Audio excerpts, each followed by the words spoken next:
Hey everyone, thanks for joining. Hopefully you can hear me okay. So if you joined last week, you'll have already met myself and Luke. And if you haven't, my name's Julian. I'm the partner and success manager here at Build Exact. So I look after all the partners. And Luke and HazardCo, we're starting to work a lot closer together now. We've launched a partnership.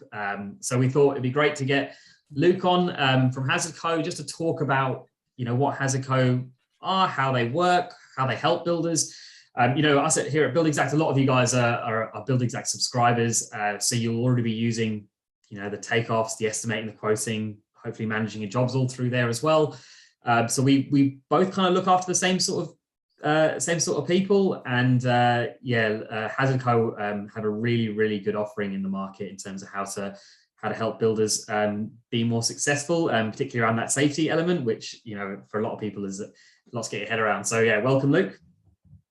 Yeah, amazing. Thank you, Julian. I had a great time last week as well with you. So looking forward to chatting all things health and safety and subcontractors, which I know, a challenge that faces all builders. Yeah, and I think for any of you guys that have been to events and you've seen anyone in software presenting at the events, you'll know that Luke and I have the software uniform on, which is basically a black t-shirt with a logo on the left side or something across the middle. That tends to be what everyone wears. But yeah, guys, look, really appreciate you joining. This time, last week, if you were there, it was mainly me talking about the Build Exact platform and how that helps people. And this time, it's going to be mainly Luke talking. So I'll throw over to Luke if that's all right with you, mate. Yeah, absolutely. Thanks, Julian. I'm not sure that that's a win for anyone, that it's more me talking this week than you, but we'll roll with it. So yeah, hi everyone. My name's Luke Williams. As Julian said, I'm the general manager for HazardCo in Australia.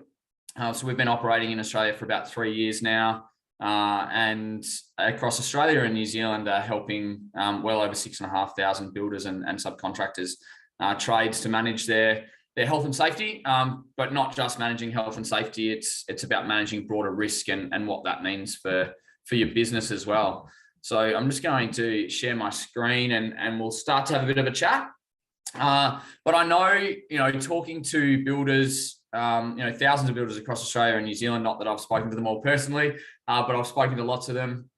And one of the challenges of being a builder is the fact that there's a lot of people doing your jobs that don't work for you. And so where's that overlap in responsibility? How do you best manage subcontractors from go to woe?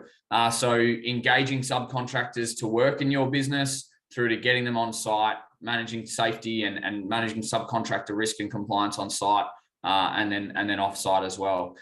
So, HazardCo system started for builders and for tradies, and it really is about making health and safety management, risk management simple but effective. And so today we'll chat through how to look after your subbies start to finish, and to get the best result from a health and safety management point of view and a risk point of view for your business. So starting from a reality check point of view, and Julian had a great idea to throw it to all of you. Often we all feel like we're doing a pretty good job. Maybe there's a few other things that we could be doing, but we're quite happy with where we're at. I'd love to get people jump in the chat or the Q&A section. Either is fine, and just throw in an anonymous, if you want, ranking of 1 to 10. How you feel like you're going with your health and safety management, your subcontractor management. You might have some form of system in place. That's great. You might have a great system in place, and you're right up there in terms of your confidence. But one of the things that we see the most from builders is what they really want is confidence that they're doing the right thing and that they're doing enough. And so it's as much about knowing what you need to know, knowing that you're ticking the boxes and knowing that you're putting the right processes in place to keep everyone safe and to keep your business safe, as it is, just about checklists and doing the doing. So great to see some ratings coming through there. That's amazing. Some good scores. So everyone's kind of around that 5, 6, 7 mark. So doing something, but room for improvement. So that's great. Terrific to see those. Keep sending them through, guys, and we can see them as they pop up. And so what do we know? So from surveys and customer feedback and industry data and analysis, we know that roughly, and this is pretty crazy when you think about it, roughly 17% of builders have no system in place to manage either their business health and safety, their subcontractors, or both. And 29% have basic paper systems in place. And as you can imagine, with basic paper systems doing any part of your business, there's absolutely always going to be gaps and human error and things getting lost and things not getting done, and more often than not, things being forgotten. So certainly BuildExact have built a terrific platform that takes the paperwork element and a hands-on element out of doing your takeoffs and your estimates and managing your jobs. And certainly, we learned last week, certainly I learned a lot last week, and you, most of you as BuildExact customers would already know this, the huge improvements in time and efficiency that you got from replacing paper-based systems with a platform. And certainly, health and safety and subcontractor management is no different. So we've used some round numbers there. 17%, that's basically 20%, 29%, that's basically 30%.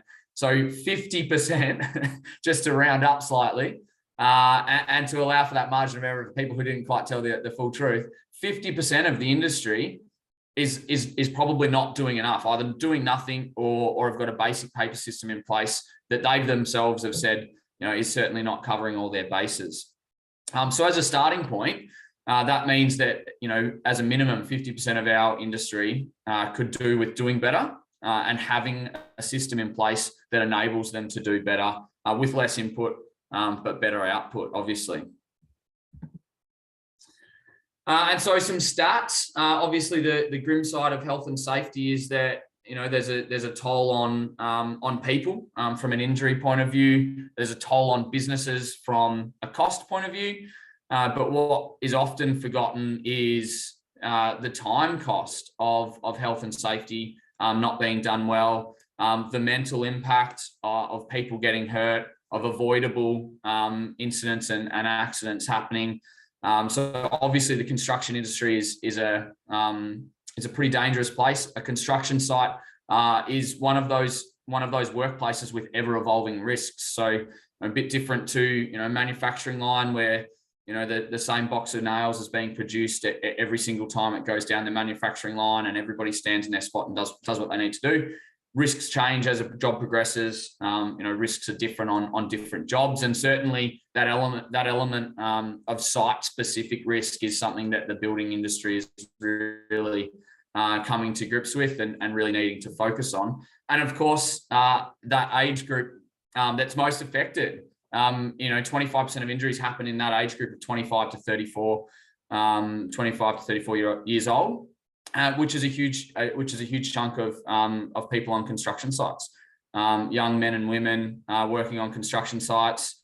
I'm thankfully I've survived that age bracket as of Saturday. I'm now 35, so I'm outside of the 25 to 34 age bracket. Julian looks like he's probably still in that age bracket. I've got from April. I'll have one more year left. There you go. So you got to hang in there, make smart decisions. But certainly, that's a huge number of people on construction sites.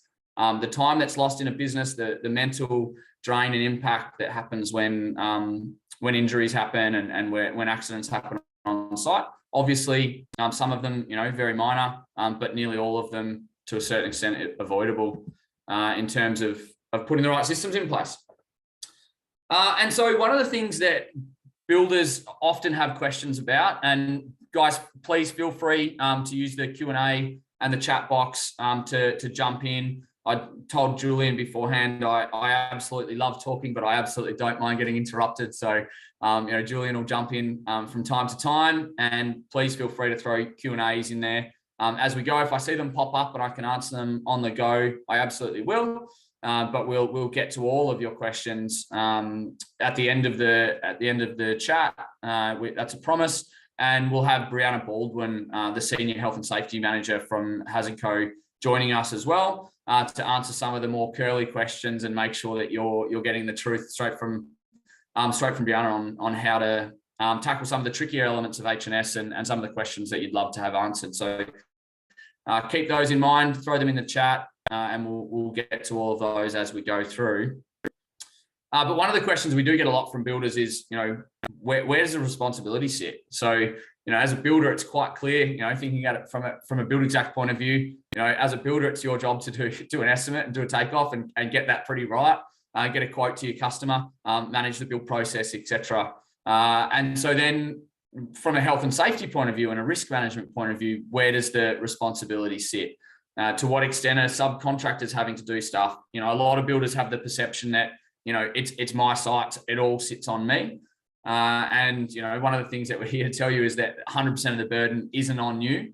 And so making sure that you are managing your subcontractors correctly and managing them efficiently through the whole process is sharing that burden. So making sure that you're engaging with your subcontractors, but also that they're engaging back, that they're doing active safety management, and particularly when they're on site, that they are looking after themselves, looking after their teams, looking after other workers on site, and people that are coming on and off site when they're working. So as with anything, from a health and safety and a risk point of view, there's the reasonable man concept in terms of if you've got 2 or 3 builds on at any one time, obviously you can't be on 2 or 3 builds at the same time. So there's an expectation that you won't always be on site. You're certainly not there 24/7. And therefore there's a duty of care and responsibility for the people that are on site, for themselves and those people that they're working with.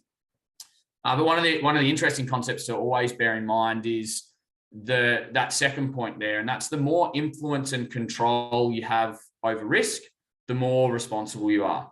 So to an extent that you can influence a risk, control a risk, remove a risk, then you obviously have the responsibility to do that. And we see that a lot, working from heights, a builder's responsibility to make sure that edge protection, fall protection, void protection, these sort of things are all in place. Obviously, the subcontractor is the one that's most likely on the roof doing the work or needing to manage their own health and safety. And obviously swims play a big role in this. But to the extent where you can control and influence a risk, then you have responsibility. And so being in a position where you can create an ecosystem where everybody that's working on your sites and engaging on your building sites can be involved in managing health and safety and managing risk and doing the right thing, then there's a responsibility to do the best that you can to put the tools in people's hands. And a really good example of, Julian? Just a quick one, mate. You mentioned the reasonable man, reasonable pest, whatever. How does one determine what is reasonable? Is there a definition on that? Because what is reasonable to someone is maybe not necessarily reasonable to someone else. So how does that, is that something you guys help with? Is that? Yeah, so certainly that's normally decided well after the fact of something having happened. Certainly HazardCo have a full team of health and safety advisors. All of our members, one of the reasons that all of our members feel like they sleep a little bit easier than they used to is that we've got a full health and safety team that are on the other end of the phone. So that's during business hours. We get questions coming through to our advisory line that might be a carpenter building a staircase and he just wants to know, so an internal staircase, and he just wants to know while it's in construction, while there's a void, how far down does he have to bring handrails? Does he need to have 1 or 2? Or a question about scaffold, all the way through to 24/7 incident response. And so that's when this kind of thing kicks in. Obviously, at that point, hindsight is 20/20. So making sure that you've got everything, in place and lined up before you get to the point of having an incident or an accident or something happen on site is a key part. But reasonable is about, it's interpretation, obviously. So it comes down to who's interpreting and how they're interpreting it. But ultimately, what could you have reasonably done? Could you have reasonably been expected to stand on the roof next to the carpenter and hold their hand? Could you have been reasonably expected to make sure that there was edge protection up on a roof before putting people up there? So, there's that element of interpretation. But yeah, great question. And certainly they're the sort of questions that our advisory team can answer in regards to specific elements of the build process or subcontractor management or high risk tasks that are being undertaken on a job. But if you think about it from the point of view of doing anything that you can do to remove risk, without having to go too far, having a site supervised 24/7 being an example of having had to go too far. Certainly there's no expectation to do that. Thanks, mate. No, all right, great question. And so then how do you manage safety on site and off site, particularly in regards to subcontractors, which is the theme of today? I know that subcontractors managing subcontractors a big element of a building company's workflow. More often than not, I've certainly met some builders that have a good number of trades as employees, but more often than not, a lot of the trades that are going on and off your site and completing the work in building a house or a renovation or an extension are subcontractors. And so 4 easy steps, we like to keep things simple but effective is what we say at HazardCo. The simpler things are, the more likely you are to do them. The more effective they are, the more reason you have to do them because they're doing what you need them to do. So 4 easy steps: checking your contractors, so making sure you've got everything you need and you're working with good contractors. Nailing your documentation. So we'll touch on all of these as we go through. Making safety a daily habit. So that's along the lines of the concept of it's great to have a system up front and to have everything set up really well. But if you then do nothing over the course of a 3, 4, 5 month project, then obviously you're leaving some massive gaps and opportunity for things to go wrong. And then systemize and automate. So some of these things overlap with what we were talking about last week with Build Exact. So getting contractors into Build Exact that you're comfortable and confident in, all the way through to making sure you're nailing your documentation and then systemizing and automating your processes as best as possible. Taking away from the requirement to remember to do things and to write a stick-it note and stick it up on the office wall to check one more thing or to get one more piece of information. And so part of checking your contractors are good to go. Pre-qualification process. A builder once said to me that 12 months is a long time to forget something. So you might start off by grabbing an ABN and insurance from a subcontractor, but remembering to do that again in 12 months time, or having a spreadsheet somewhere that means that someone's got to go in and check which subcontractor gave which piece of information on which date and when that expires and all those sorts of things. 12 months is a long time to forget something. So pre-qualifying your subcontracting company once a year. So that's pre-qualifying them when they start and then pre-qualifying them again each year in terms of collecting information from them. So pre-qualification, ABN, insurance, work cover, and then pre-site induction. So making sure that all of their employees, so you're engaging a subcontracting company, a plumbing business, that plumber has then got 3 plumbers that work for him. And so he then has a duty of care to make sure that he's collected information off those people and being able to provide that to you. So with plumbers, obviously a plumbing license, white cards for everybody. These are the sort of things that you need to be collecting. And then an on-site induction as well.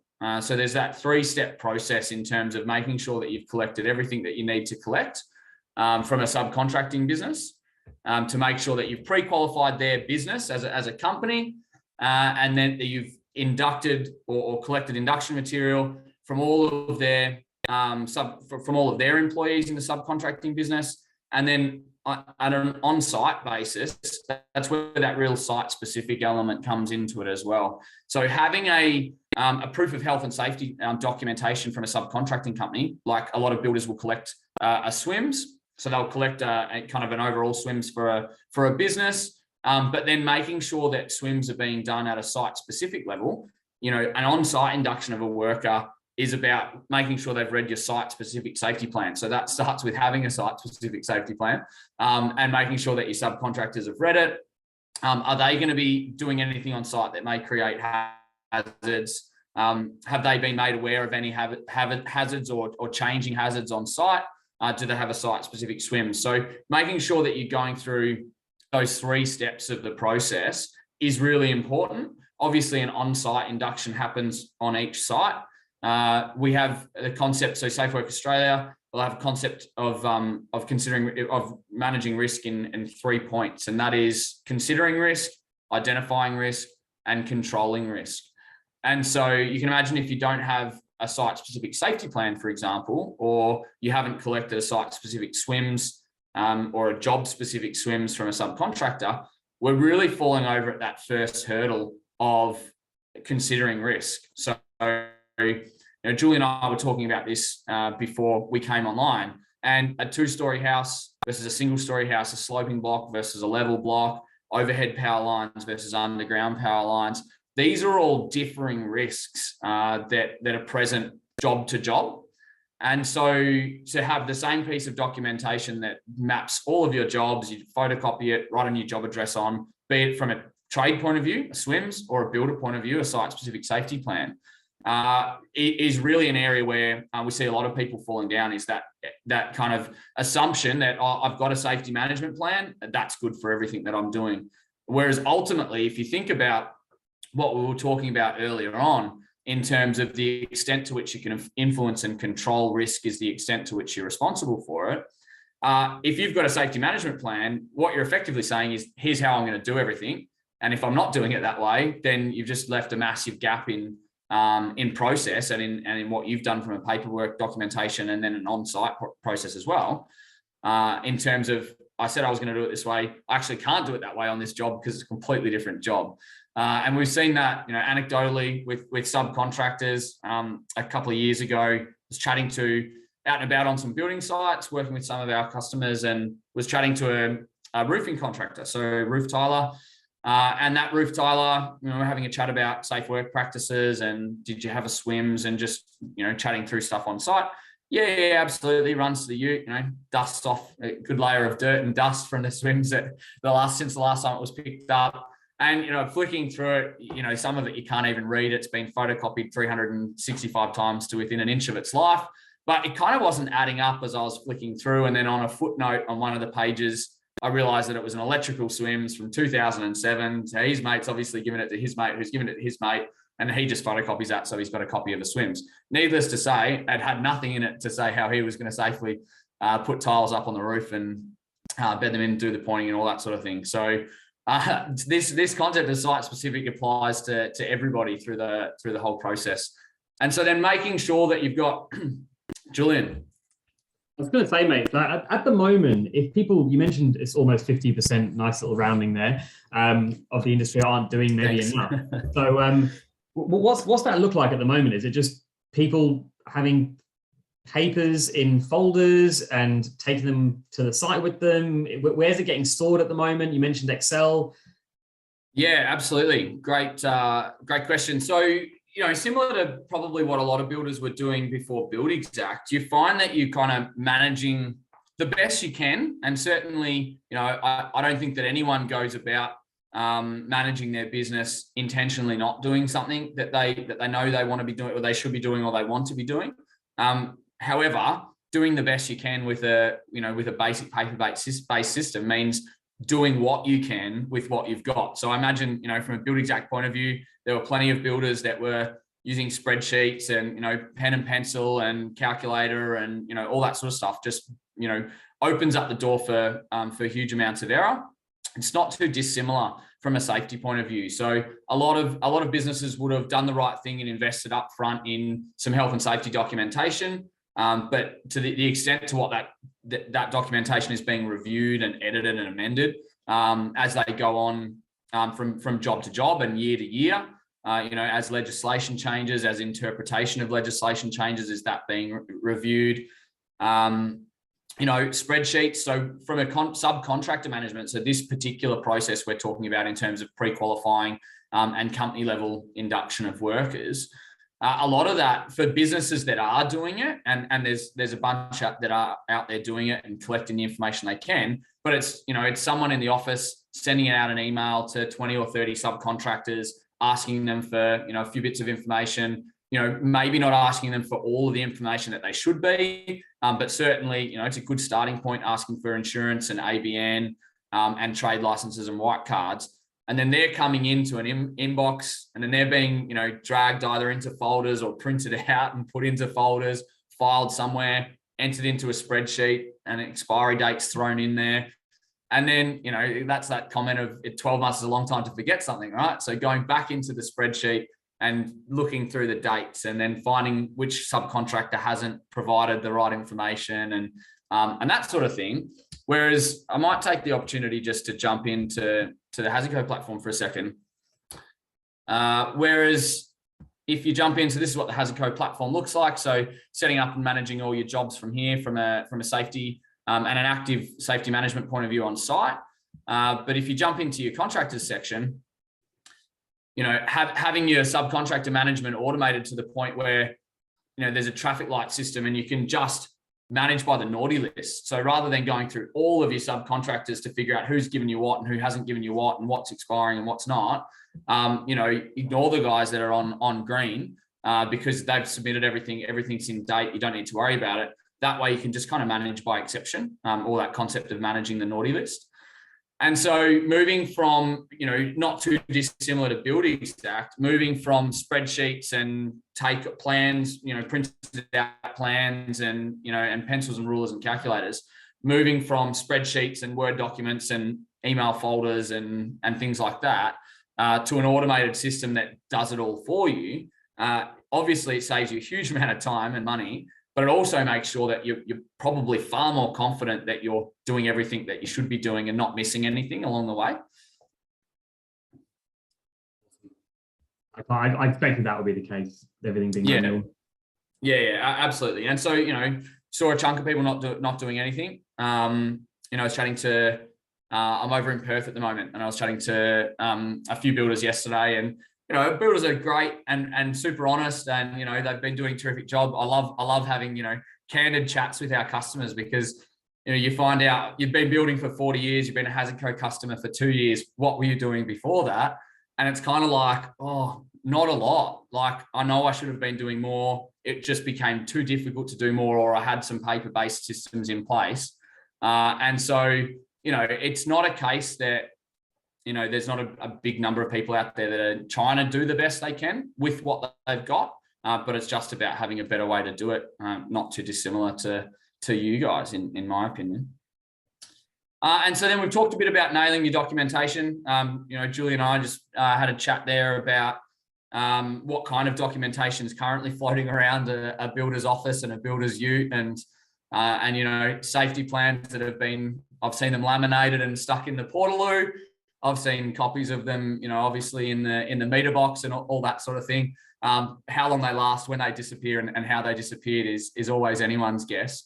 But what sort of documentation do you really need, and what does nailing your documentation look like? So creating a site-specific safety plan on every job, and so the HazardCo system enables you to create a brand new site-specific safety plan that speaks to the hazards and the risks on that job, with the contractors that are going to be working on that job in a couple of minutes. And so making sure, we talked about considering risk, identifying risk, controlling risk. Site-specific plans and site-specific paperwork is really just about making sure you're considering risk. So that, coming back to that concept of to what extent can you do something, you need to do it. In each job, if it's easy to have a new site-specific safety plan that speaks to that job, you're putting this, this instant layer of protection down that says, I'm considering risk on every job that I'm doing, I'm listing it out, and I'm sending it to all of my subbies. So the HazardCo platform does that for the builder. It'll communicate it all with their subcontractors and make sure that everyone has a copy of what they need to have a copy of. Every high-risk task, so breaking it down from every project down to every high-risk task. So in Australia, we have SWIMs, safe work method statements. In New Zealand, we have task analysis, which is a TA. And so making sure, the same thing for a subby, a plumber may come and do the roughing the same way nearly every time, but there's going to be some slightly different risks potentially from site to site. So the SWIMS templating system in the HazardCo system has a lot of content in there. We had some great engagement with Reese originally when we were looking at plumbing swims in particular. And Reese's feedback, I won't say it verbatim because this is being recorded, but it was basically, if you give a template to a plumber and they're going to say, that looks great, but what the hell do I put in it? And so, one of the big value adds from the HazardCo system is a lot of the content's already in there. So the stuff that, a plumber knows how to do his job safely, but does he know how to list out how to do his job safely in the right manner that works for a swims document? That kind of content's in there, but it enables a plumber to go, that's the swims that I've used last time. Here's the job that I'm doing it on, and I'm changing one thing. I'm getting up on the roof this time, or, there's underground power lines on this job. So you can just change what's relevant and then bang, 30 seconds, a minute, do a new swims that's site specific, and it automatically gets sent through to the builder. So they've got that level of confidence that their subbies are considering risk as well and identifying risk. And then therefore you would hope controlling risk. And they're providing that level of comfort to the builder that they're doing their swims and that it's also being collected as well, which I know is a massive pain point. So getting your subbies to have a swims is one thing. Getting that swims off them or being comfortable that they've got one is another huge point of friction on a construction job. I'm well aware. So then, active safety management we talked about as well. And, this is the part that I think nearly everyone, to your question before, Julian, nearly everyone is doing. So you talk to a builder and you ask them, traditionally you'd say, how often do you toolbox meetings? And there'll be builders that'll absolutely say, oh, not very often or hardly at all. But then when you start to ask them some questions around, how did you communicate that you were taking the scaffold down on one side of the house? Oh, well, we chatted to the brickies and we chatted to the roofers and told them that we were moving that one down for 2 days. That's a toolbox talk. What happened is they didn't capture it. So, it's about the evidence of that toolbox talk happening. So a lot of this stuff is being done and it's happening on site. It's just making sure you've got the right tools, the systems and the processes to capture it. So, managing a job safely over the course of the job means engaging with everyone on site, talking to the painter about moving down lights, and so chatting to the flooring guys about, not using, not laying any glue in the hallway because the electrician's got to come in. I'm not a builder. I've probably got the workflow the wrong way around.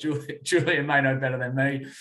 But, you get the point, right? Is that ultimately what you're doing is you're engaging with and communicating with people on site. Every time that happens, it's a toolbox talk. So having a simple and effective way in which to capture that and store that, and then subsequently to be able to surface that when it's required, because a lot of it is also about being able to show that you're doing the right thing, and that you're capturing the right information and you're going through that process. So site reviews is, a site supervisor or a builder, moving through a job site. The great thing about the HazardCo app is it really breaks it out into the areas that you have to focus on. So, you can imagine that some site supervisor will be wandering around site, knowing a few of the things that they need to really be looking for. But ultimately, it's that thing about forgetting as well. Like, what areas of site safety am I not thinking about?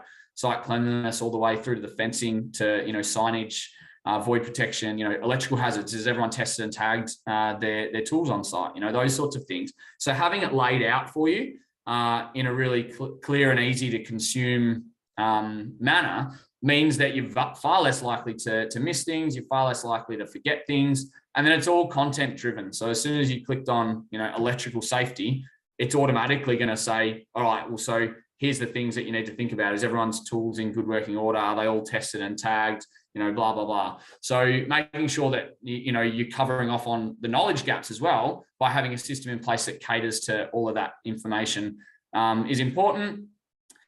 Incidents is obviously hugely important. So you need to have a live incident register. So making sure you've got a method to capture and manage and record all of your incidents. Obviously from a HazardCo point of view, you've got 24/7 incident support as well. So, I know last week, Julian, a lot of the people on the webinar, had heaps of questions about, implementation, training, onboarding, looks great. How do I use it? Will you teach me how to use it? That's the confidence that people are looking for. I think we had some questions last week around setting up your recipes. So, estimating businesses that can help you set all of that up. A lot of the time, part of putting a new system in place and getting better at doing things is making sure you really know how to use it, and you know what you're doing, and it's set up in a way that you can get maximum value out of it, which obviously Build Exact do really well. Our advisory team is in the similar vein, in that you need to have the confidence that you've got the backup and the support, where if you need to figure something out, or you're not quite sure about something, or you need to get a better use out of an element of the system, having someone there, be it customer success or a health and safety advisor, to give you all the support you need, no more so than with incidents. And I think, Luke, just on that as well, I know you probably maybe don't like to say this, but for me, like after hearing, I've done a lot of the Master Builders events, and I've gone and heard updates on things that, that they're wanting people to do. And I'm just going, oh my God, that's a nightmare for me to even think about. So I can imagine for builders, around the country, that's hard as well. But covering your own arse a little bit with, with having someone that you can just pick up the phone and call. And look, you might not know the data on this. I don't know the data, but I would assume that we're probably in a world now where people are more happier to sue people than they were before. I feel like that's happening just from speaking to people and, raising claims and things. I mean, I think I'm maybe from maybe a generation where if I made a mistake or something, I'd probably just get up, dust myself off and get back to it. Whereas I feel like there might be a little bit more people that are willing to take businesses further on that. I don't know if you have any data on that, but that's just kind of from speaking to people, I hear more and more people going to those methods to get claims processed and things like that. Yeah. So really good observation. So we don't have any data on it, so to speak. However, that comment you made around, you'd kind of be more inclined to get up, dust yourself off and get on with it. It's like the Jay-Z and Beyonce meme where he's kind of standing behind her and the caption is, he didn't ask for pickles on his burger, getting that kind of like, oh, I'm non-confrontational. I'm not going to say anything about it. What we are seeing a little bit more of is people willing to push the responsibility to someone else. So a subcontractor to a builder. There's been a few cases recently where subcontractors, the only one on site, the subcontractor's doing the job, the subcontractor's responsible for doing the job safely. They didn't do a SWIMS, they didn't do the job in accordance with, with necessarily a safe way to do it. But the subcontractor was quite happy to say, oh, no, but it was the builder's site. The builder should have reminded me to do a SWIMS, or the builder should have told me to do a SWIMS, or that sort of thing. So certainly, there's a bit more propensity out there to make it somebody else's problem. But the answer to that is then obviously, the better system that you have in place, the better process that you have to follow, the less opportunity there is for something like that to happen. But yeah, fair observation. I thought you were going to, when you said about dusting yourself off, I thought you were going to mention Chris Rock kind of. Oh my goodness. Getting back to it. Getting back into it. Wow, yeah. What a slap. No, I went down the Jay-Z and Beyonce path, but yeah, Will Smith and Chris Rock, same deal. Yeah. Terrific. So making sure you've got all your documentation in place. Obviously, actually, exactly what Julian and I were just talking about. The more you've got your bases covered, Julian used the term covering your ass. The more you've got your bases covered, the less likelihood that something will come back to you, because you've done everything that you reasonably can to cover off on your risk through the course of the process, from before the job to during the job to after the job. Hi, Brianna, how are you? So as promised, Brianna Baldwin, our Senior Health and Safety Advisor in Australia.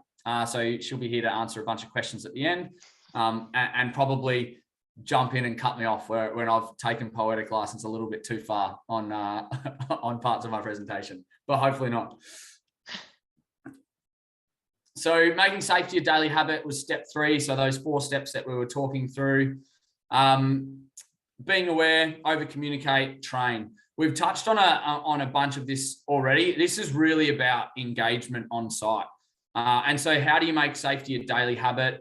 You make it a daily habit by putting it into the culture of your business. You make it a daily habit by talking to people on site every day. You make it a daily habit by doing toolbox talks and recording them. So having the evidence of having done some of this stuff means that you're likely to do it again. So as with anything, once you start doing things, they start to form habits and parts of your process.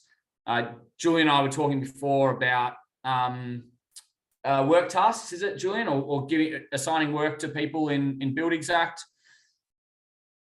Yeah, in the schedule, you can just raise a task and to have those meetings. Ideally, what you'd want to do is create a schedule that's got those already built in to that build process. Like a template schedule? Yeah, template schedule. So it's got everything in there. Obviously, you just adjust the dates and things depending on when things are gonna line up on the size of the job or the complexities of that individual job. But you have those things already set up with notifications. It's going to remind you to hold them at certain times, certain dates, whenever you want. So yeah, definitely get in the habit of doing that if you're using Build Exact. Yeah, absolutely. So using the tools at your disposal. So, if you're a Build Exact customer, you've got the Build Exact platform there, great job scheduling tool to be able to say, right, well, I'm going to make sure that every 2 weeks we've got an automated notification to do a toolbox talk. And once a month on each of our active jobs, we might have 3 builds going on.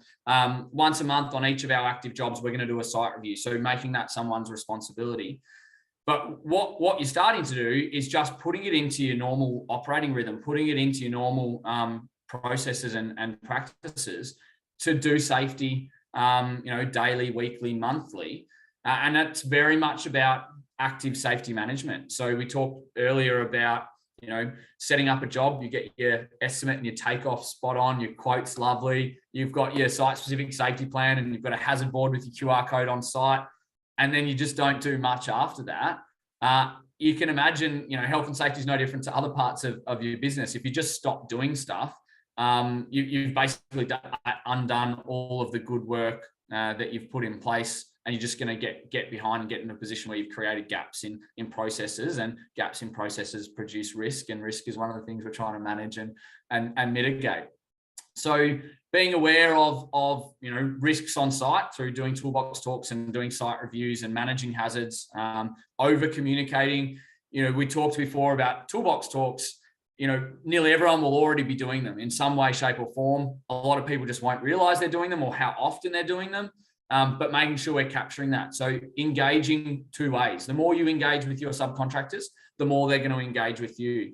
Getting subcontractors to be doing a new swims only takes a minute or 2 on the HazardCo app.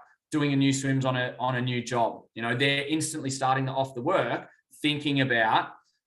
So being aware, thinking about the hazards they're going to be doing. They're going to be communicating with you. You've initiated that engagement and that communication. So that's then going to continue on, and it's only going to build and get stronger over time.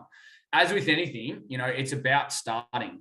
A hurdle to starting is always, is anyone going to do anything? No one's going to do anything if you don't start. I can guarantee you that. But if you do start, you're going to get more done than you ever would have, and probably more than you thought was possible. And then training. So making sure that, the team understands how to do their jobs in terms of managing health and safety, making sure that they've got a good understanding of, a site review process, or why it's important to capture toolbox talks. As we talked about before, legislation does change from time to time. There's some changes coming down the pipeline in WA. So I'm over here in Perth at the moment.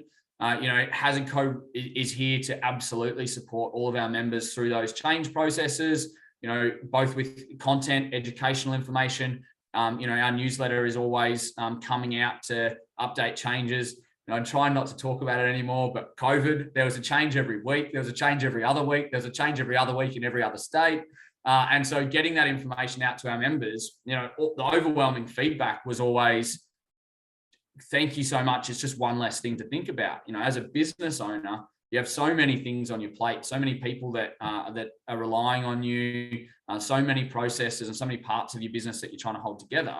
Having that confidence that there's one more thing you don't have to worry about, because HazardCo will say, hey, this is changing. Or interpretation, we talked about some stuff before, Julian, around things can be interpreted differently by different people.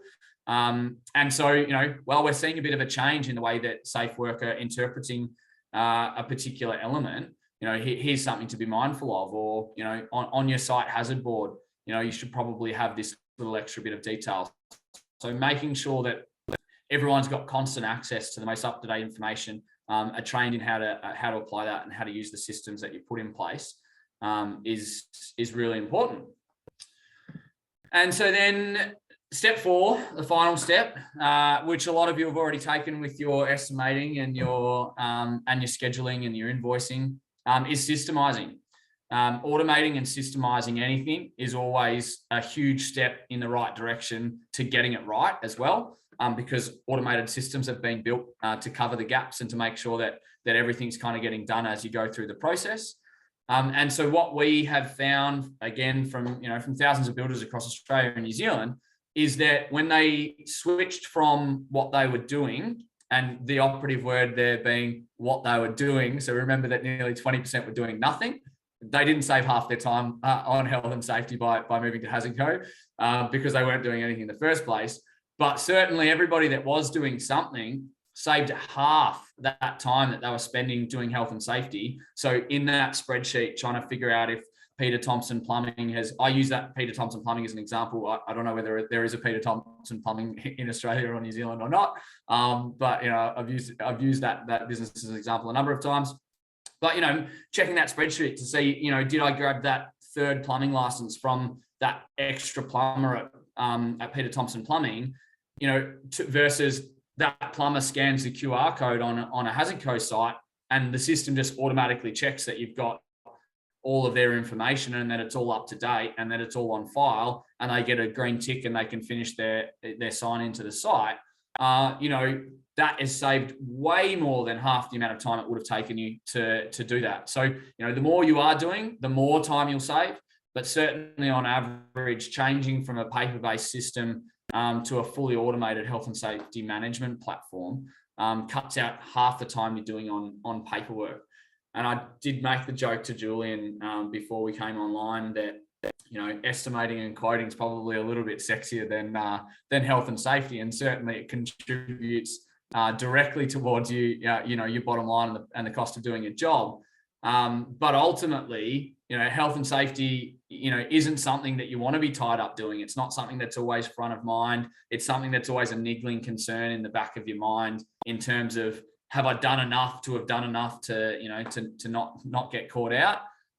So being able to just do it, knock it out of the park, have it all done and done in half the time that you would have spent doing it, makes a lot of sense. Luke, I think you're underselling yourself there. Health and safety is pretty sexy as well. Oh, thanks, mate. I think so. I think from a managing risk point of view. I'll keep quiet. No. That's fine, mate. That's fine. I think, yeah, so managing risk goes, health and safety is part of managing risk in your business, but managing risk goes far beyond just health and safety. And so that's when you get into a point where, it's making your business safe. And it starts with making the people safe and getting good processes, and then making your business safe, which only leads on to, to a better business. Our CEO, a guy by the name of Induction, often says that the businesses that are getting it right from a health and safety point of view. So, a lot of our customers that are nailing their health and safety, getting full use of the platform, everything's as it should be. They're nearly always businesses that are nailing it at everything. They've got great profit margins. They're running really good businesses. They've got lots of work because, health and safety's a certain way down the list in terms of the stuff that you're trying to get right in your business, that if you've got to the point where you're getting health and safety right, that all the other stuff is probably being done really well as well. And then therefore you're running a great business more often than not. So how does that whole system and process come together in terms of those 4 steps and what we've talked about? So pre-qualifying and doing your pre-site inductions in the HazardCo platform. So fully automating that. So upload all of your subcontractors. So your subcontractors are in Build Exact, no doubt, as vendors or suppliers, if I've used the wrong word. Sorry, Julian. So they're all in there. So you can export them. We covered off in this last week. You can just export all of your subcontractors, throw them into HazardCo, and then invite them all to the pre-qualification platform. So that way, all of them get a little link. it gives them a little bit of information. They can click on that link, and then they jump into their side of the portal, and they can upload their work cover, their professional indemnity, public liability, ABN number, anything else that you've asked, some health and safety, some evidence of health and safety. So a health and safety policy, if they don't have one. HazardCo have subcontractor health and safety policies available for all of the subcontractors that are coming onto the HazardCo platform. And then, a SWIMS document or something like that. And then that will then issue pre-site inductions to their employees. So Peter Thompson Plumbing rocks up again. They've got 3 plumbers. And so then we can collect the white cards and the plumbing licenses and things like that from those subbies. So that all gets automated. It gets put in by the subcontractors, comes through to you. You get that visibility to just manage by the naughty list, who hasn't submitted everything that they need to, and automated reminders about expiry dates and things like that. That then flows through to, so from a Build Exact point of view, that's happening ideally when you're engaging a subcontractor. So either when you're at a point where you're going to send out your request for quotes or your request for tenders out to your subbies, you'll have a pool of pre-qualified subcontractors that you then know you can just throw requests for quotes out to, because you've got everything you need. And if their quote, if the quote comes in where you want it to and the job's ready to go, there's that one less thing to worry about, because you've got this group of contractors that are doing the right thing. They're safe. You've got all the information that you need to have. Licensing and registration of trades is coming down the pipeline, particularly from a VBA point of view. So making sure that you are getting all of this stuff is becoming more and more important. That then flows through to project setup. So in the meantime, you've been in Build Exact, you've accepted quotes, you build out your job, you're putting your job schedule together. You then jump in and order your project in HazardCo. That enables you to literally in 90 seconds. I give my sales guys a hard time when they say 2 or 3 minutes. I reckon you could do it in 90 seconds. Create a site-specific safety plan that covers off on the risks and the hazards for that job. Again, content driven. So select working from heights, and it'll give you, the 4 or 5 areas that you need to think about, so you can apply what's applying to you on that particular job just by ticking the boxes. And you get through to your site setup. So you've got a hazard board coming out to site that's fully compliant no matter where you're building in Australia or New Zealand. You've got your site-specific QR code, your site-specific safety plan. The QR code has a notice board attached to it. So that's the on-site induction part there in the middle of the page. Your QR code is a site-specific induction. It will then recognize when that subbie's already been onto site, and they can just scan it and sign in rather than having to go through and enter any information. It'll automatically check against the pre-qualification status that you've got there, plumbing license and white card as an example. And then there's a site notice board on there. So we talked about over communicating, constant engagement. The scaffolds coming down on the left side of the house or the east side of the house, depending on how geographically capable your subbies are. You can tell them that it's coming down, or that you're excavating for a pool in the backyard. So, updating those hazards, communicating with your subbies, uploading a dial before you dig, PDF, whatever it might be.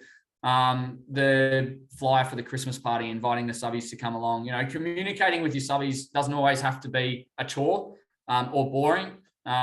It's about engaging with them and making sure you're covering off on the things that you need to. And then your actions on site. So active safety management is obviously a big part about it. All of that's done through the app.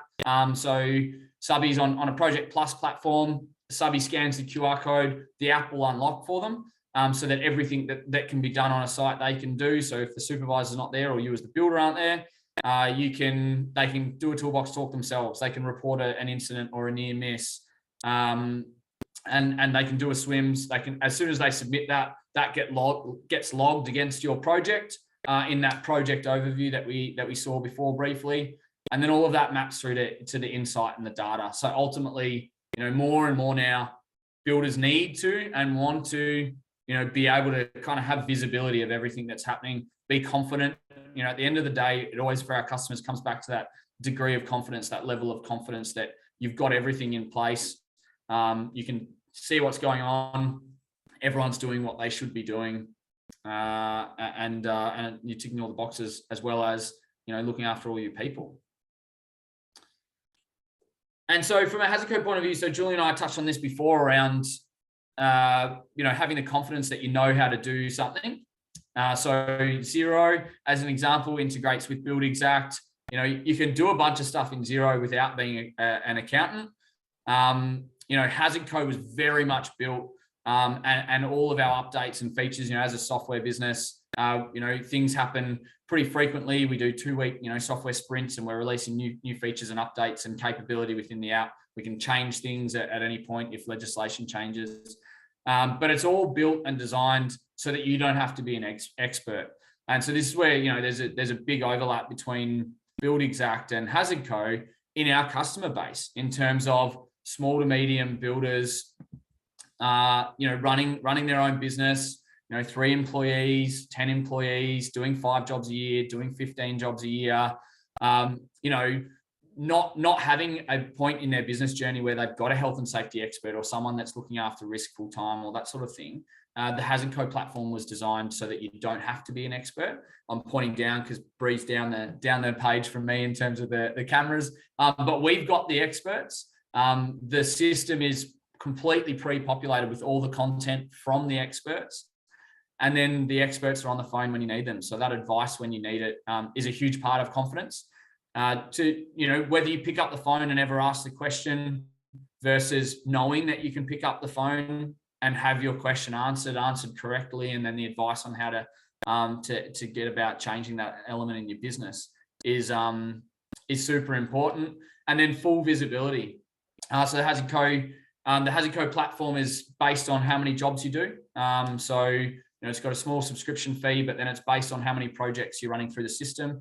So you only pay for what you need to do, and it can be, it's an element of the cost of building a house, which I know are absolutely front of mind for everyone in terms of increasing and supply chain and labour shortages and all those sorts of things. So again, having visibility over what something costs you from the outset is super important, and knowing that there's a fixed cost. Certainly doesn't fluctuate with the price of bricks or timber or things like that, is important, and having full visibility over what's happening on your site.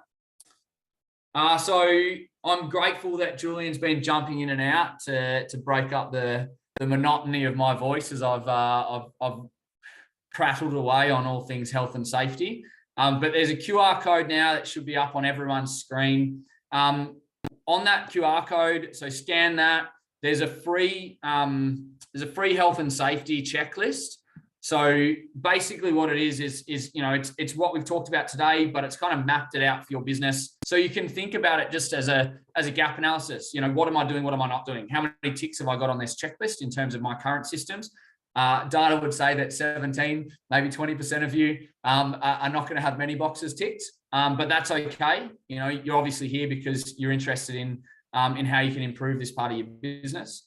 And a lot of you will have a chunk of boxes ticked, but with some time-consuming and manual processes. It'll also have access to a free 7-day trial of the HazardCo platform. One of the BDM or success people from HazardCo can be available as part of that trial to run you through some of the functionality to make sure you're getting the most out of it over that free 7-day period. You get that free health and safety PDF so you can run through what it looks like for your business.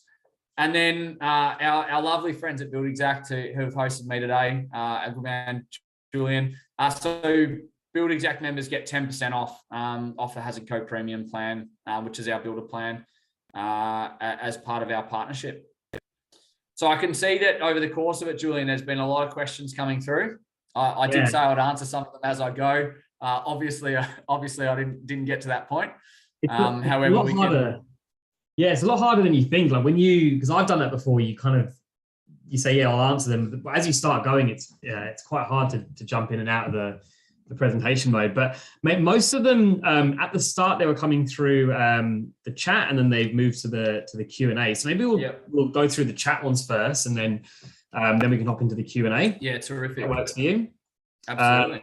But to be honest, I'm actually looking forward to hearing some of these answers as well. Most of the time it's about Build Exact when I'm presenting, so it's nice for me to be like, well, I can't say this going to be in trouble this anymore. This is for you. So from Tanya here, or Tanya, how you pronounce that? I know everyone's different with that name. A friend in particular has got the same issue. So often find subbies are resistant to complete paperwork. So what would you say to that Yeah, absolutely. I often find builders are resistant to completing paperwork as well.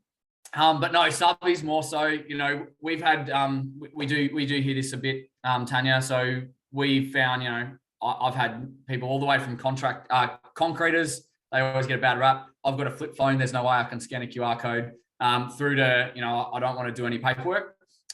So one of the things I would say about the benefit of the HazardCo system, and if you scan the QR code and have a look at the trial, what you can see in the app is what they're really not doing is paperwork. So a lot of people in the world now are so used to doing everything on their phones. You know, I scan the Mr. Yum QR code and order all my food and drinks at a restaurant via my phone now. So the HazardCo app kind of feels a little bit the same in that you just click on what's relevant to you and it gives you the answers. You click on the answers that are relevant to you, kind of like, you know, Uber Eats, and you go through and you order what you want and you take out the pickles and whatever else. You know, the subby can really just very quickly and easily go through and do something.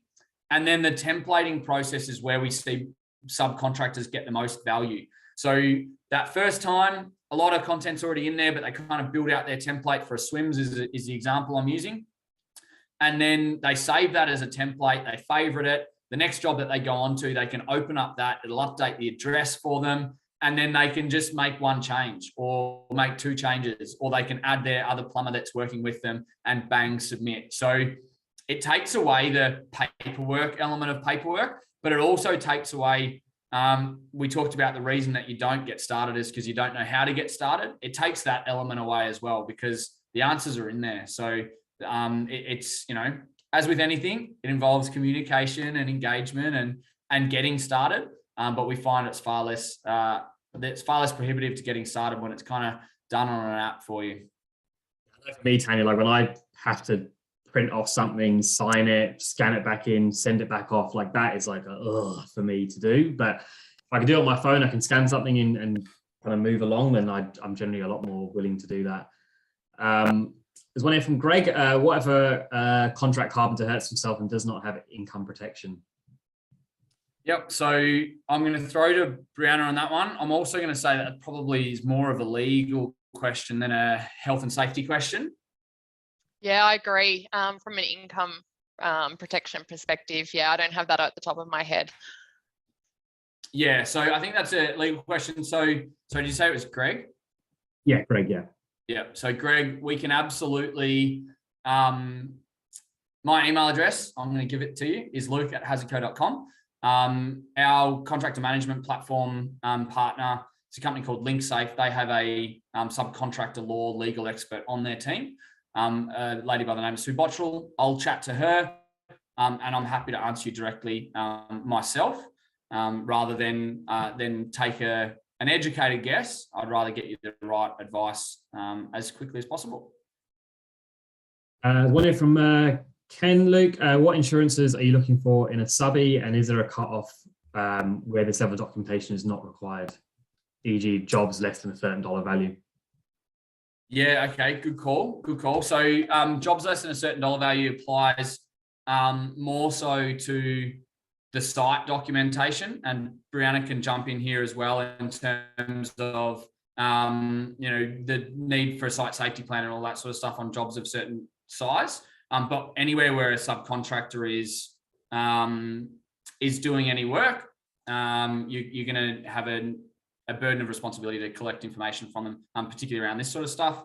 And so work cover, public liability, professional indemnity, income protection are the four that I would be looking to cover off on. Brianna, did you have any? No, you're correct there. With the site safety plan, depending on what state you're in, there is a price for what is the definition of a construction project. It's usually around, off the top of my head, 250K to 350K, depending on the state. But yeah, in terms of the insurances, is exactly what Luke said. And those fields will be in the platform that is powered by LinkSafe. It gives you those options to attach exactly what you need. Yeah, absolutely. So HazardCo has, with our health and safety advisory team, built out, so your pre-qualification and your company induction and your worker induction is all completely built out for you when you take the contractor management platform through HazardCo. So it'll automatically ask for everything you need and nothing that you don't, because we know that's the best way to manage a business. And so that'll already automatically be in the platform for you, Ken. One from Jeremy. It's more of a comment than a question, but I might sort of phrase it into a question just for people that are listening. You're working with a subby that's got a giant swims that cover absolutely every single possible situation.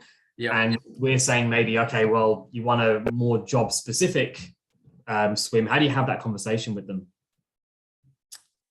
Or do you need to? Yeah. I mean, so that's a great example of where our health and safety advisory team come in for our members. So when we were building out all the swims templates on our platform, so as I mentioned, we've got a library of swims already uploaded into our platform that can then be opened, edited, amended, utilized, etc. For all sorts of trades. But when we were doing some research around that initially, I remember this is probably two and a half years ago. I saw a swims that was 174 pages. So from my point of view, the first question that I asked was, how many people that are doing the job have actually read 174 pages? Like if I see a 15-page document, I'm probably going to start flicking, as opposed to a 174-page document. I might not even start flicking. And so the message from HazardCo is very much about, we had this conversation around, I'm sorry, I'm jumping around a little bit here. The message, we had this conversation the other day about hazard boards for sites. And so, all of the stuff that you could put on your hazard board versus all of the stuff that you just need to have on there. And that if you've just got what you need, it's more likely to be relevant, accurate, used, read, etc. And so there's a communication and an education element that needs to happen. That 30-page swim that covers everything might be great for them to submit with their induction once a year. So as part of their pre-qualification, they're submitting an all-encompassing swim, and we know a lot of businesses that do that. But then they can do really task-specific little swims, and little doesn't mean poor or underdone. It just means covering off on what's relevant for the job. They could do something like that on the HazardCo app. So they've got their existing swim, and then they can do their site-by-site ones really easily with just the information that they need. Someone in their office can build out the swims templates in the HazardCo app. So you don't just have to take one from the HazardCo library. They could take one from the library and they could edit it and amend it and put a bunch more information in it that they wanted. But that would enable them to replicate that job by job and make it site-specific really easily. So one thing we would say around having too much information is the extent to which you're actually creating risk. So you can imagine if you've written a 30-page document, you then have to do everything that you've said you're going to do in that 30-page document. So if you don't do one part of it, you're creating risk. So the more you put down, the more you have to do, and the more areas of opportunity there are for something to not be done. Brianna, did you have anything that you'd add? No, well said. You're the expert by the sounds of it. No, totally agree. And we have to remember it's all about them being able to interpret and understand the swims so they can do the task safely. So if they can demonstrate there's a way that they can do that with a 30-page document, then good luck to them. But yeah, we just need it to be specific to the task and to think about the risks that are out on site as well. So, not just necessarily a generic swims. And then, make sure the people are safe. But well said, Luke. Hey, thanks. Thanks, guys. Frank has just asked if the QR code is going to be emailed out.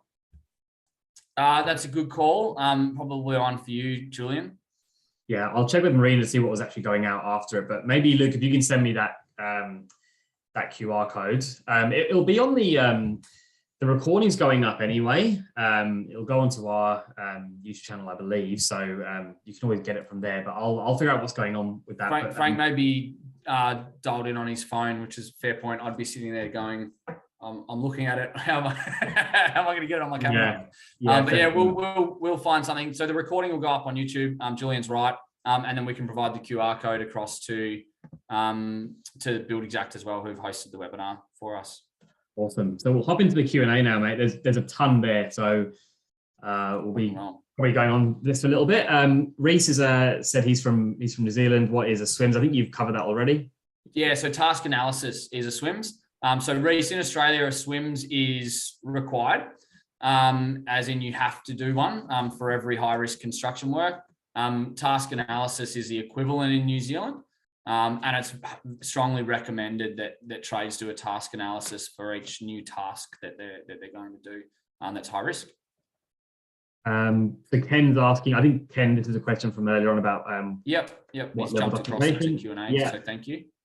Jonathan, can we video our site induction so we don't have to do it 5 times for each sub trades? Yeah, absolutely. So the pre-site induction, that can be done on the platform, and it's just automated for all of the subbies to be able to go through it.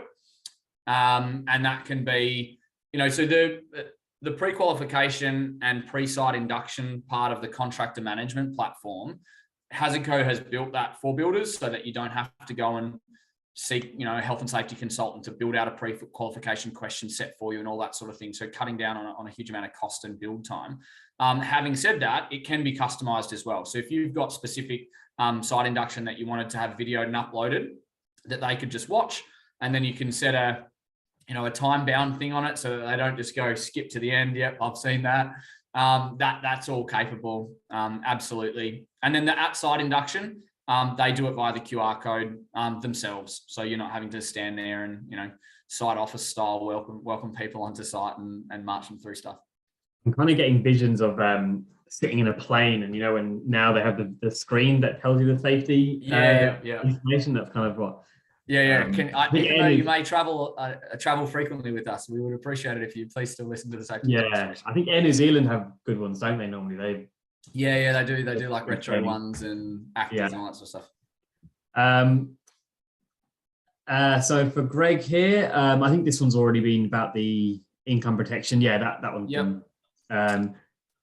So this is something, sorry, I just wanted to jump in there. So I don't know where you are located, Greg, but, Victoria, for example, so QBCC in Queensland already have some pretty clear directions around what information you need to collect and hold on your subcontractors, insurances being some of that information. And then coming down the pipeline in Victoria very quickly is the licensing and registration and trades, where the responsibility is on the builder to collect and hold and verify the information as well. And so having that in place is going to be increasingly important. The other states will, as we see across Australia, will follow suit. And so it's something that you need to be thinking about doing sooner rather than later. So Wade, I think initially maybe didn't send the question over, but I think this is hopefully the same one he was referring to. Does everyone have to download the app? So people going on site? Yeah, so when they scan the QR code, it'll just have a little pop-up and prompt them to download the app. The app's free to download. And then the very first time that they scan a QR code, they put in their name, their phone number, their email address, and their business name. And then the app on their phone. So their phone then stores that information and holds it. The next time they scan the QR code, it'll automatically populate all of their information. It'll know whether they've been on that site before. If they've been on another site and they've gone to a second job, it'll log them out of the first site, log them into the second site. And so it does all of that for them. And Rebecca's written here. Rebecca, I think you might have been asking that question as Luke was presenting, but so this documentation can be really looked at each year. I kind of assume that's maybe about licenses and registrations and things like that, Luke? Yeah, absolutely. So the contractor management platform is automated to, so 3 months out, 2 months out, 1 month out, it'll send a notification to the subcontractor. Your insurance is coming up for renewal, or your insurance is going to expire, or we need to collect a new health and safety policy from you, or whatever the case may be. But certainly that's the intention of contractor pre-qualification, is that when you engage a contractor for the first time, you go through this and get all of their information. And then each year you get a new copy of it and you revisit it. And James said, does your system have an induction portal for on-site induction? I'd imagine that's probably just before you talked about the QR code. Yeah, absolutely. And so you can do that a couple of ways, James. You can either, or you can do both, either or. You can have the pre-site induction containing your induction information. in terms of, you know, you might have a video or some pre-site induction content that you want them to go through. And then the QR code performs that at-site induction, which is very much about the specific risks at that time on that job. Have they read the safety plan? You know, are they aware of all the hazards? The hazard notice boards on there as well. So there may be some updated hazards that they need to be aware of. So doing that at-site one that's specific to the time at which they're going onto site is via the QR code and important. And then doing their pre-site one where you're coming off on a lot of your company induction type stuff can be done on the portal. And Ken, so from earlier is after, how much time should he expect to keep aside to get a job set up using your system? So setting up the platform is the first part. So uploading all of your subcontractors, getting your company information set up correctly. So the 30 or 40 minutes to set up the system properly in the first place will save you 3 or 4 minutes on every project that you do. Setting up once your system's set up, setting up a new project honestly will take you 90 seconds, 2 minutes. The first couple of times you do it, maybe it'll take you 3 minutes because you'll read through a bit more and analyze some of the questions, whereas some of them will be the same then on another project. So you may always control working with heights the same way, but then on that odd project, you might change it differently, but you've set up 5 projects, so you know what to look out for. And so bang, bang, you've ticked those boxes. So setting up a new project, 2 minutes on the HazardCo platform, and that does your site-specific safety plan. It communicates it to all of your subcontractors, generates your site-specific QR code, so we then send that out to you on a thermal imaging label so that it's weather resistant and UV resistant, all that sort of stuff on your hazard board as well. That goes up on your site fence. And then everything on site happens via the app. So it's literally 2 minutes to get it all up and running, and your subbies have their the information they need. They get an email about inducting when they get to site. They scan the QR code and away you go. Luke, this one might be for Brianna because it's one of those someone else did something and then someone else hurt themselves. But if all documents in place are correct, so we've got all that out of the way, and a brickie alters a scaffold and then falls through and breaks a leg, who will pay the workers' wages effectively out of that? Who does that go to? Yeah, and will the builder have any responsibility if they had built the scaffold legally? So I assume the scaffold's been tagged, it's complete and signed off by the scaffold company. The brickie then moves, a spreader bar or a couple of planks or something like that. Someone falls through, Brianna. Who's paying his workers' comp?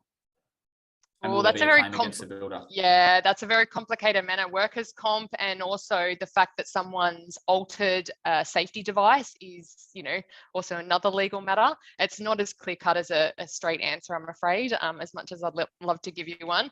Many factors would be involved, and even going down the path of, was it a known alteration, had an inspection been done previously and the hazard was not rectified, who exactly the builder and the worker are, many factors, unfortunately. So not a clear answer, I'm afraid. Sometimes that happens with health and safety, especially with something like this. Yeah, absolutely. So one, there's a good example of why having a health and safety advisor on call to walk through that exact scenario with you and that exact incident is invaluable. And so what we've learned to kind of answer this question in another way, and it won't give you the exact answer you're after, but what it will give you is some context around what you should be thinking about. And that's when an incident happens, work safe work, depending on which state or region you're in, we'll go and say, okay, this is the incident happened right there. And where were you standing? Where were you standing? And where were you standing right then when it happened? And what did you do? What had you just done?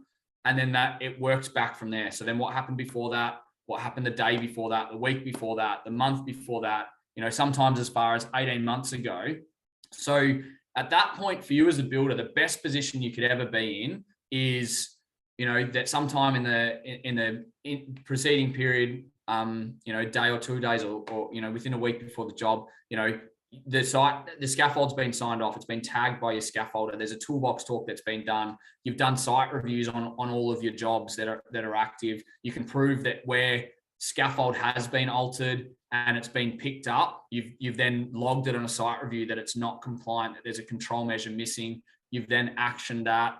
So being able to show that if this has ever happened before, you've been looking for it and you've been trying to control it and you've been doing toolbox talks, it goes a long way to having established the fact that you are constantly trying to consider risk, identify risk, and control risks on your job. Ultimately, it's going to, in that scenario, it's going to come down to, like Brianna said, when was it altered? Was there any notification about the alteration? Did other people know that it had been altered, etc.? But having, all of the ducks lined up before that goes to show that you are absolutely doing your best to always be doing the right thing on a job site, and having everything kind of ticked off. There's one from an anonymous person here, and it's basically saying that people that weren't doing anything before are now spending more time because they're now having to do something, potentially using HazardCo. Whoever said that, it's kind of the same thing what I say about BuildExact. If you're not doing any job costing before using BuildExact, and now you are doing job costing, you're going to spend more time doing job costing. That's a good thing. That's not a bad thing. Sometimes to spend more time doing things, that's much better for your business. It's much better for your financial stability and safety long term. And I'm sure the guys here will completely back that up on health and safety as well. You don't do something and you make a mistake, and someone dies on site, has a serious injury, and you get the pantsuit off you. Yeah, absolutely. And obviously, not doing anything to doing something is always going to involve more time. And making a decision as a business owner about what the return on that investment is. So what's the return on your time that you've spent doing that?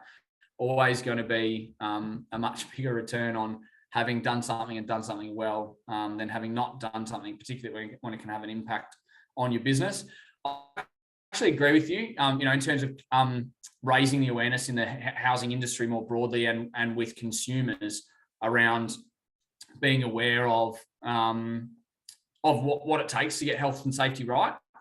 So, we've had, and certainly this is not the same for everyone, but certainly we've had builders that will, Julian talked about job costings. Last week, we talked about itemized quotes, having a line item on your quote, $400 for health and safety management.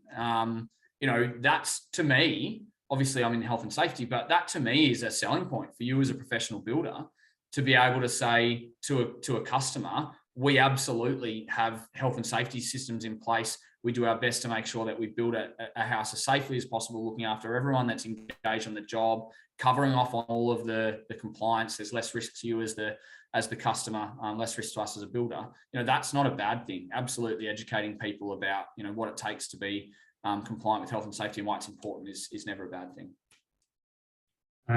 So Luke, Ken from earlier on, basically, I think he's just trying to say there, where do you guys and LinkSafe draw the line, and where does your advice stop and their advice begins? It's all us.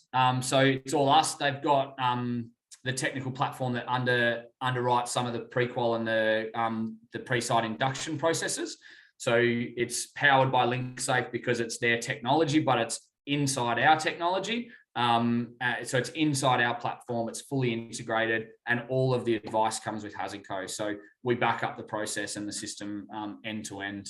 It's just the underlying tech is integrated from LinkSafe.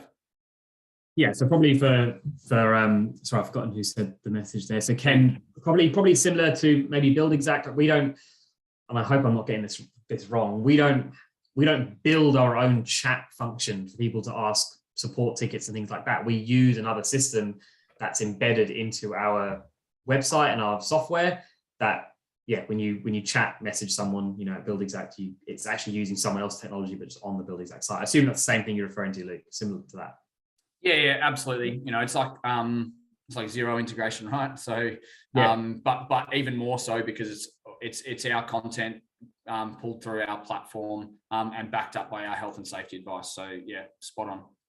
Awesome. So I think this is one of your customers. So it's Brad. How do you get access to the SWIMS templates? He has a premium subscription.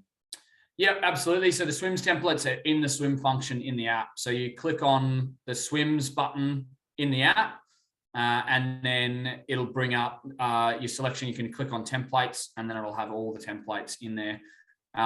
If you don't see them populate, reach out to customer success and they'll make sure that they're visible on your app for you, but they all should be in under the templates folder. Cool. And Wade from earlier, does HazardCo track trade hours and what days they were on site?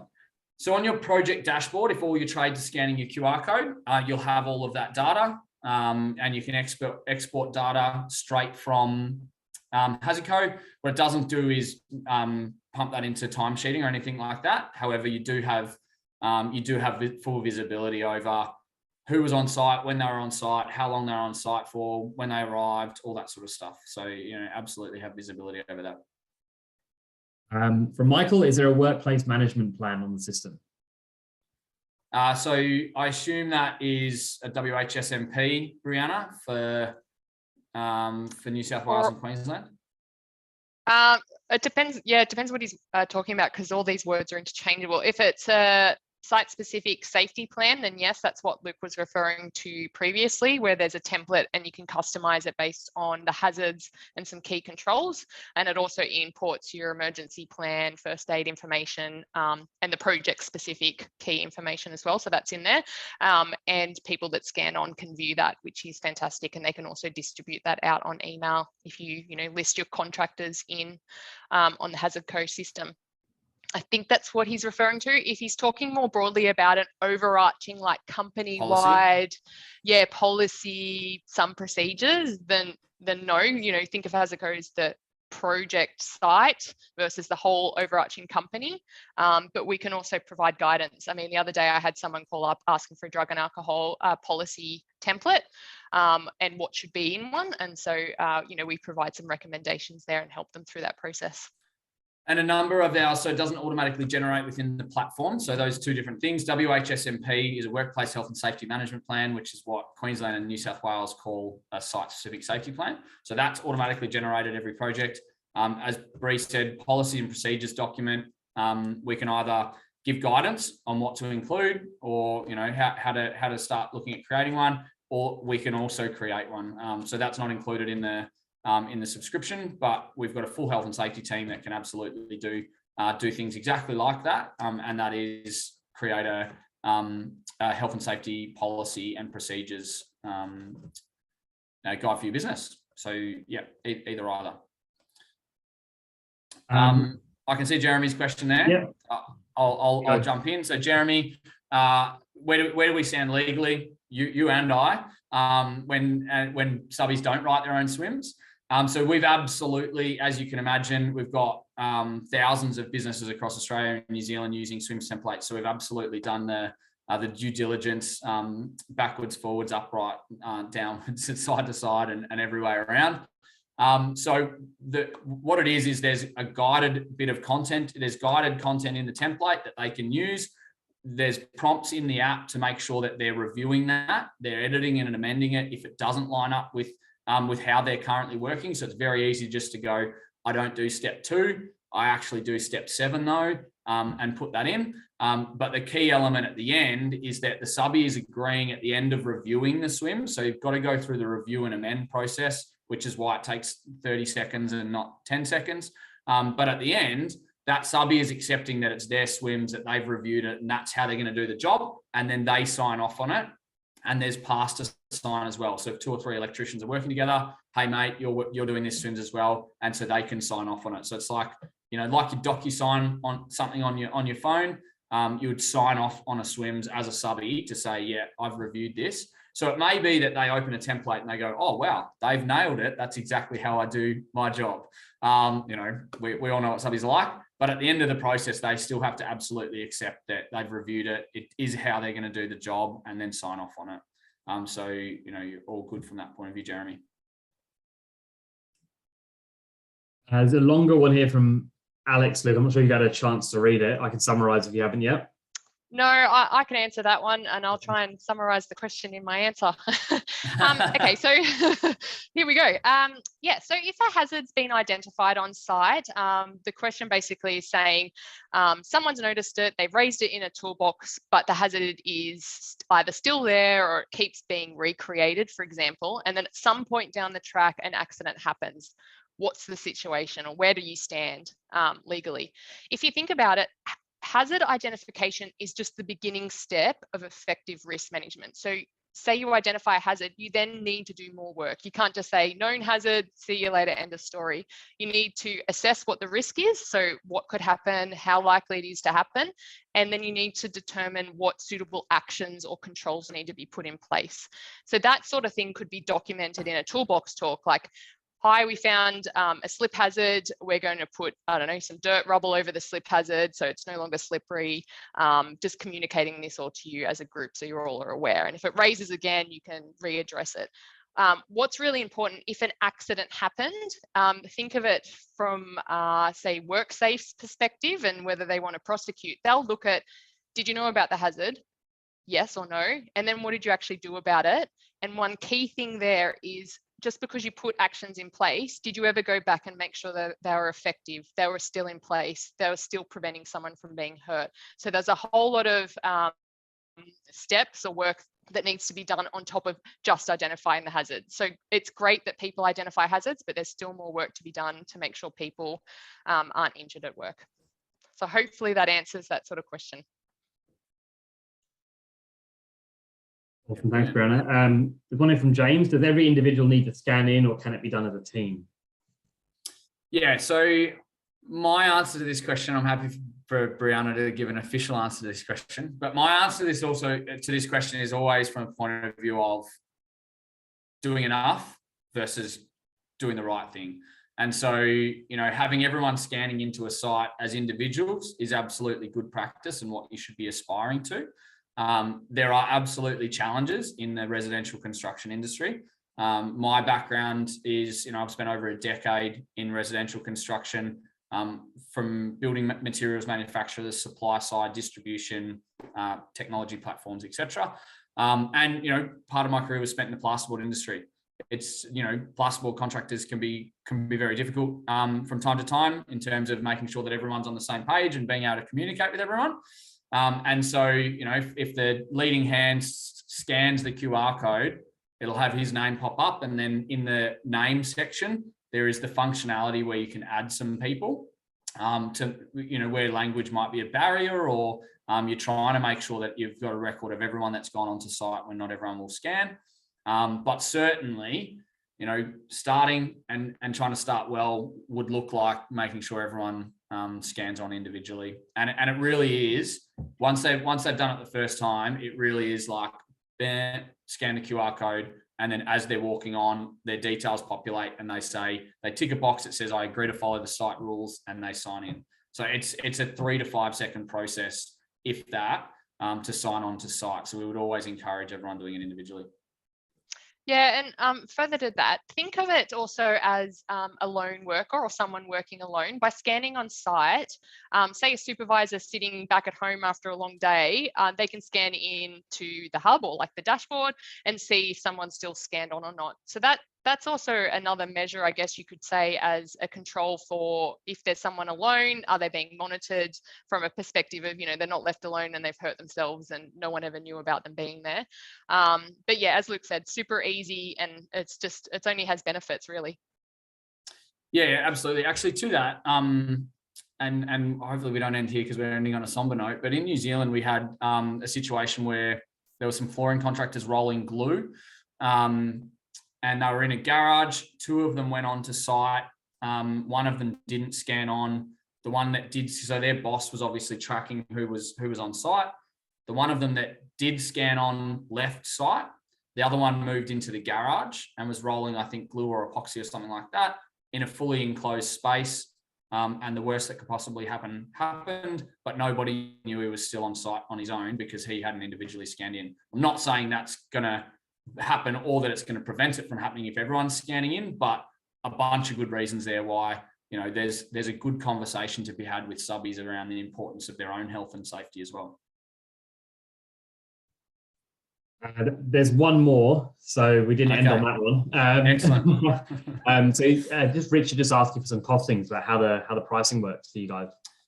Yeah, absolutely. So there's a subscription. So we have a trade plan and a builder plan. So the builder plan is a premium that one of our, I think it was Brad said he was on. So the premium is $69 a month. So it's just a minimal subscription fee.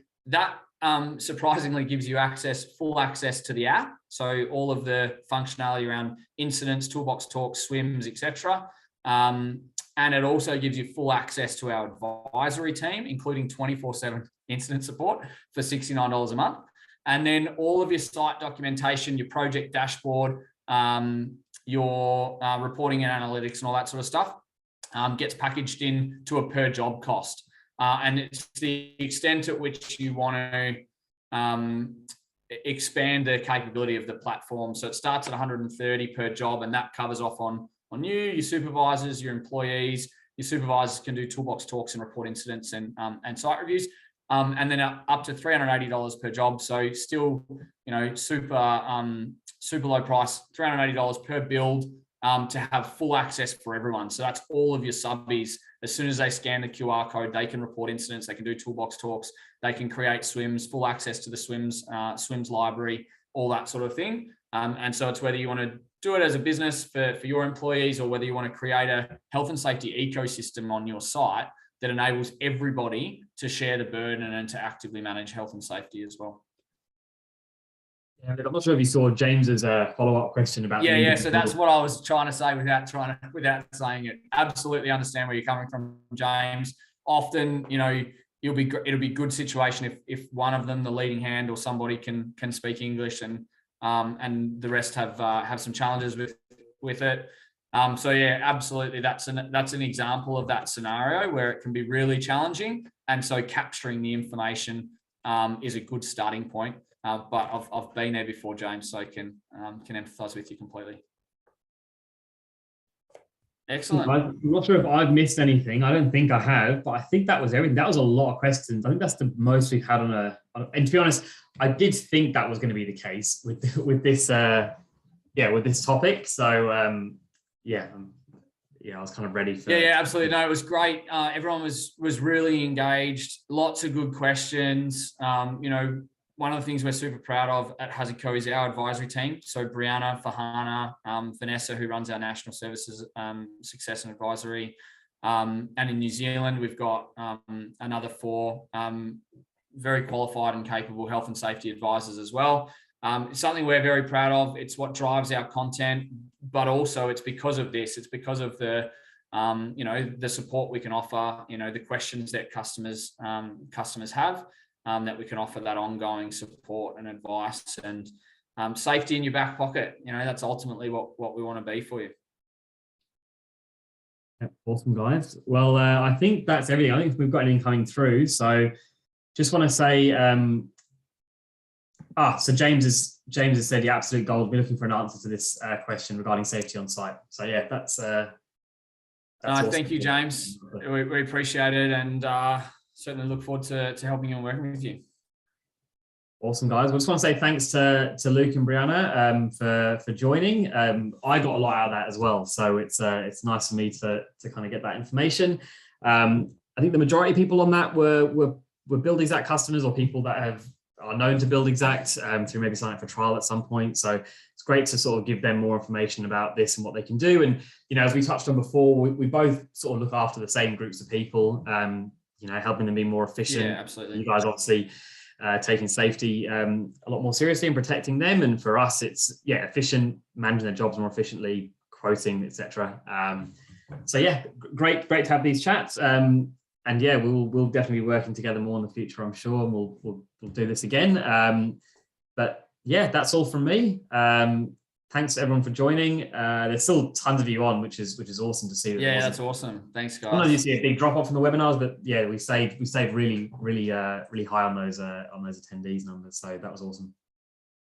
Brilliant, excellent. Thank you so much, Julian. Terrific to do a couple of webinars in the series with you. I learned a lot last week. Glad you picked up a lot this week. Looking forward to doing more of it moving forward. And thank you, Brianna, for coming on and having my back. It's always good to have someone who doesn't just know, they know. Anytime. Sorry, I was late. I was giving advice to other people. Excellent. Awesome, guys. And happy birthday, Luke, as well, for the weekend. Hey, thanks, mate. Happy birthday for April. Thank you. All right. See you guys. Bye-bye. Thanks, guys. See you later. Bye.